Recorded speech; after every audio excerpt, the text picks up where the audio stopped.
Makanya definisi ibadahnya itu yang harus diperluas ya. Ibadah itu kan gak cuma ibadah mahdoh yang ada tata cara bakunya kayak sholat, harus wudhu dan segala macam. Tapi juga ada ibadah yang goir mahdoh kayak tadi. Ya dia bisa jadi dia sholat cuma 5 waktu itu juga buru-buru.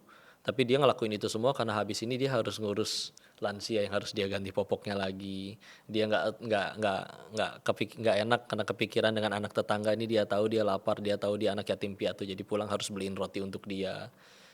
Dan ketika akhirnya kita naruh kebahagiaan di hati orang lain ya gitu kan. Lama-lama nanti pola hidupnya berubah.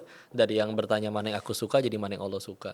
Dari yang tadinya bertanya apa aku sudah bahagia sekarang bertanya sudah berapa orang yang Hmm. kubahagiakan. Lebih enak. Deh. Lagian kita bahagia dengan beli barang udah gitu. Wah, handphone terbaru nih. Tapi kalau misalkan kita dapat bahagia dari nyenengin orang, Ramadan deh misalkan ya, beres dari Ramadan, ini Ramadan tuh orang bilang lagi krismon, lagi kayak gimana, lagi ekonomi sulit kayak gimana, tetap aja berkah, berkelimpahan itu makanan. Iya. Hmm. Tahu-tahu kita dibungkusin padahal udah kenyang. Di rumah juga nggak akan dimakan, mau langsung tidur, besok udah sahur lagi. Sahur juga udah ada makanan di rumah. Akhirnya di lampu merah dia kasih tuh makanannya ke orang.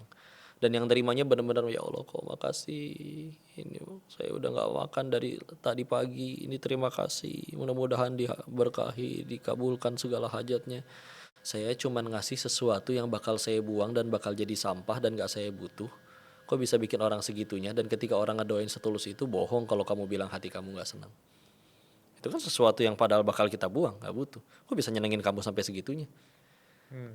Ketika kamu ingin kayak gitu, loh aku bisa loh beli 100 porsi kayak ginian tiap hari. Dan ternyata berarti ada 100 orang lagi yang bisa bakal doain kayak gitu. Berarti bisa naik nih kesenanganku dengan cara ini. Jadi kesenangan tuh gak cuma sekedar yang tadi, yang nafsu suka, yang punya barang ini itu, gitu doang. Dan kalau berasal dari kayak gitu bisa bosen. Tinggal kita mau ngejar kebahagiaan yang kayak gimana nih. Hmm. Gitu aja. Kenapa kita insecure? Kenapa kita insecure? Nggak yakin kali sama Allah.